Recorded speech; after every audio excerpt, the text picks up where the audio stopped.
On the last multiplying example, we are going to multiply numbers that have decimals. As you can see, there is 2 decimals in this number, and there's 2 digits after the decimal. Therefore, there should be 2 digits after the decimal in our answer. But we will get to that. 341 times 8.2. This looks much more challenging than it normally should. Why?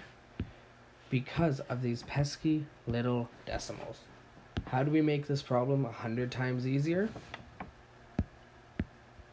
Go 341 times 82. And then just remember, since you've had 2 decimals in here,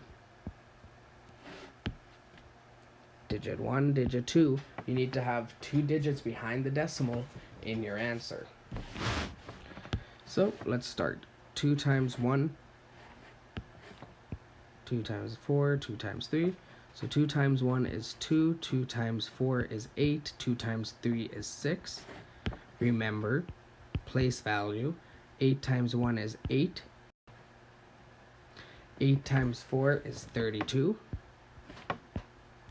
And 8 times 3 is 24, plus 3 is 27.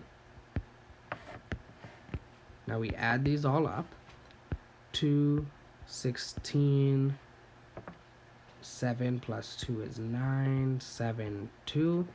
So if we didn't adjust for the decimals, 341 times 82 would equal 27,962. But we need to account for these decimals. So since there are 2 digits after the decimals, there are now 2 digits after the decimals.